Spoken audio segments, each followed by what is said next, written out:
Hello, dear students. I'm Aditya Gupta, and a very warm welcome to this next presentation on the topic of introduction to Euclid geometry. In the first presentation, we have already discussed about the basic axioms and postulate laid out by Euclid in his book, The Elements. So now we will take a look in this particular presentation. We will take a look at these topics, propositions or the theorems proposed by Euclid, and not all of them of course, but a few of them, and then we will also get to know about some non-Euclidean geometry. Okay, so let's see what we have here. Some propositions or theorems, correct? Now, what are propositions or theorems? These are basically mathematical statements which can be proved using the axioms and postulates that we had developed earlier, right? So, using those, we can logically prove these statements, then they will be called propositions or theorems, right? Now, first proposition that Euclid gives us is that on a finite straight line, how to construct an equilateral triangle, right? So that is of course very easy. Let's say there's a finite straight line, which means a line segment. How can we construct an equilateral triangle? We can keep our compass here, compass point at this point, and open up. And how much should we open up? How much should be the radius? We should open the compass point till the length AB only. So keeping our compass point at A, opening the pencil till it reaches point B, then we can make a circle like this, okay? Or we can just make an arc, we can say, correct? If you want, you can complete also this circle, okay? And then we can keep our compass point at B as center and without changing the radius, which means that the radius is still length AB only, we can again draw a circle like this. Okay, so that let us say this circle actually intersects this previous circle at points P and Q. Then clearly triangle APB will be an equilateral triangle. The reason is that this length is equal to this length and this length is also equal to this length. So all the side lengths are equal. That's why it will be an equilateral triangle. Similarly, AQB, this AQB triangle will also be equilateral because of the same reason, right? So that's how we can easily construct an equilateral triangle. Second proposition tells us to place a straight line equal to a given straight line with one end at a given point. So of course that is very easy. Let us say for instance that we have something like this line, okay? This to a given straight line, okay? So let us say here we have a given straight line and we have to place a straight line equal to this given straight line with one endpoint at a given point. Okay, so let us say this is a given endpoint. Then of course, this much length of a line we can also draw here, PQ. We can draw this such that these both are equal in length. So that is quite obvious here. Given two unequal straight lines to cut off from the greater a straight line equal to the less.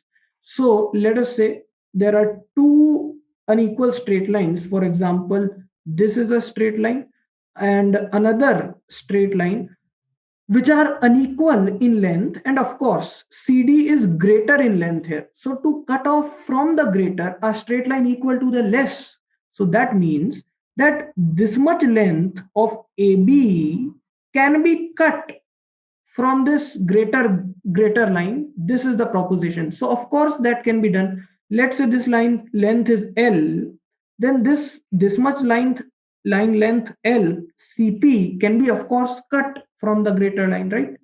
Now similarly, it is also talking about some other propositions like the side angle side congruence theorem. Base angles of an isosceles triangle are equal. So these are some basic properties related to triangles, right? So that's these are also included there in his theorems.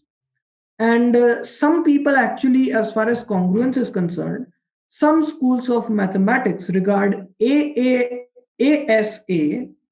as a criterion as the axiom and then derive all others using that. Some people assume SAS as the axiom and then derive all other remaining congruence criterion from them. So probably if he has proved side angle side congruence as a theorem, then he might have assumed ASA as an axiom, because all of them cannot be proven.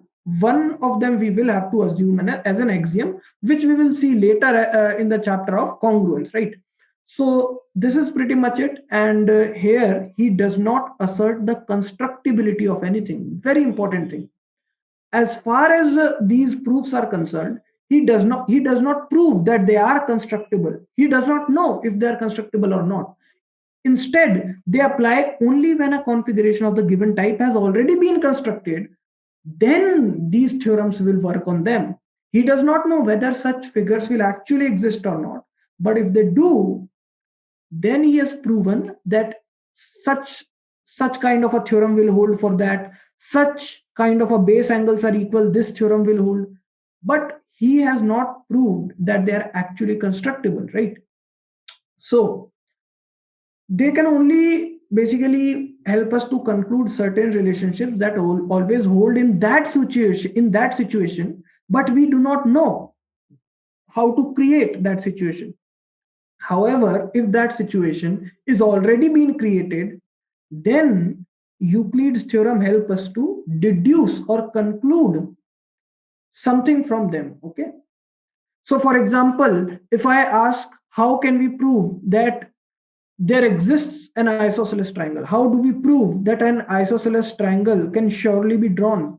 Then maybe it will not be able to help. Euclid's theorem might not be able to help us. But if we know that it exists, then we can prove that its angles will be equal. Okay, base angles will be equal. Now let us now talk about some non-Euclidean geometry. So the thing is that as far as Euclidean geometry is concerned, it only talks about geometry of flat or two-dimensional surfaces. Two-dimensional space or two-dimensional surfaces are basically planes only. So any kind of a geometry which is based on a plane, as shown here in this figure, constitutes Euclidean geometry. Okay, but non-Euclidean geometry is also there, which studies curved, not flat, curved rather than flat surfaces, right? So obviously, spherical surface is a curved surface. Hyperbolic surface is also having curvature. It is not flat, right? So it will be counted in non-Euclidean geometry. Although Euclidean geometry is useful in many fields, in some cases, non-Euclidean geometry might be more useful, right?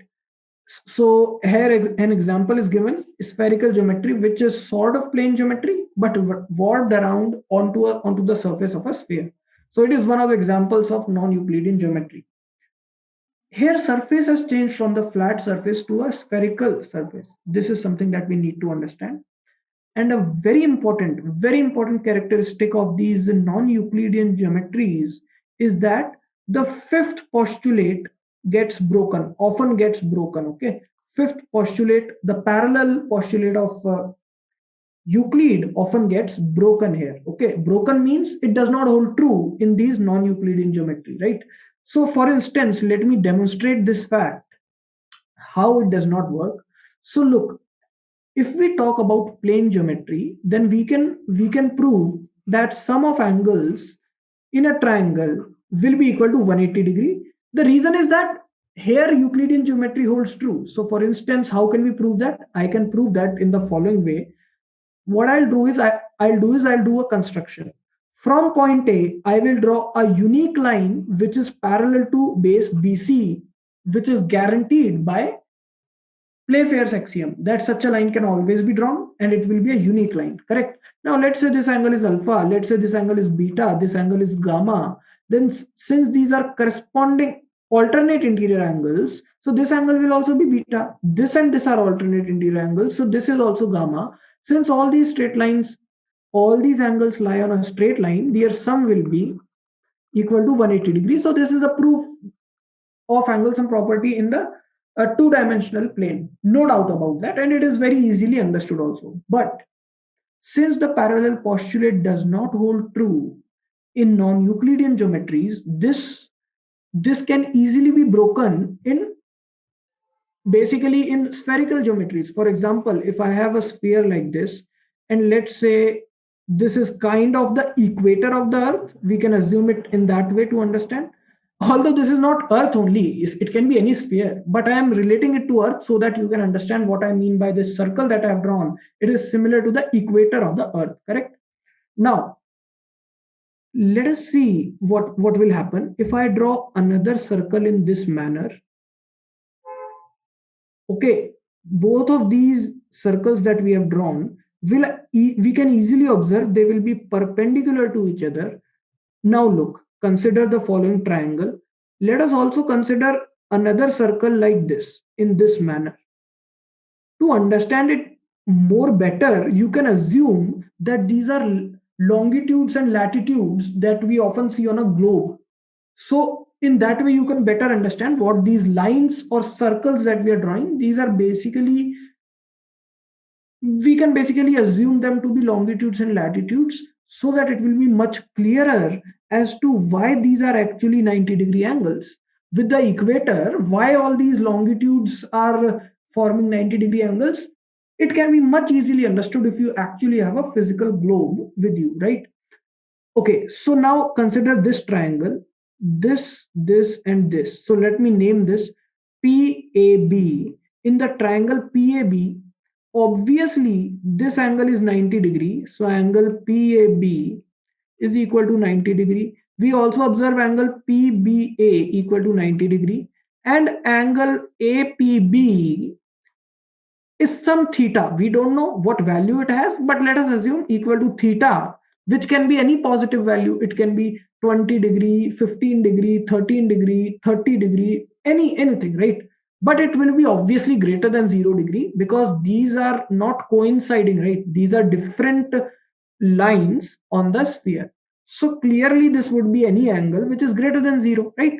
Now observe that in the triangle PAB on this spherical surface, when we are considering this triangle, what is the sum of these angles? Angle PAB plus angle PBA plus angle APB is coming out to be 90 degree plus 90 degree plus theta, which is 180 degree plus theta, which is obviously greater than 180 degree, because 180 plus any positive angle will obviously be greater than 180 degree, right?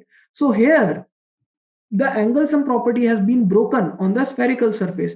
The sum of all three angles is coming out to be greater than 180 degree. So that's what we are saying, that as far as non-Euclidean geometries are concerned, it can be totally different from the usual Euclidean geometry that we are familiar with, right?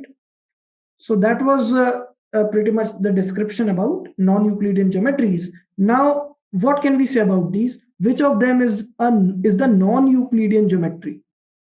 That we have to figure out. So, what do you think? Give it a try, and then we will discuss. You know what I'm saying? You have to identify which of these surfaces will give rise to non-Euclidean geometries. So obviously, as we have already seen in our notes, that Euclidean geometry seeks to understand, or it deals with geometry of flat two-dimensional plane surfaces, right? Obviously, both of them are curved. This is also curved. This is also curved. So clearly, both of them are non-Euclidean. Both of them are non-Euclidean because none of them is a flat plane, right? So both of the geometries described by both of these figures will be non-Euclidean geometries. As we can see the answer here, both of the figures are non-Euclidean geometry as both of them belong to curved plane, and in fact, both of them happen to be spherical and hyperbolic.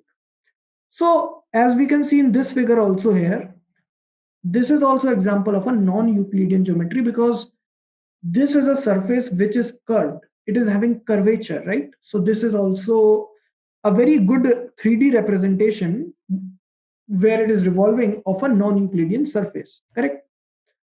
So that's pretty much it about this chapter, and a very small chapter, but we should be able to understand the basics and fundamentals laid out in this chapter. So I hope you were able to, you enjoyed watching the lecture and got to learn something new. And thanks a lot for watching.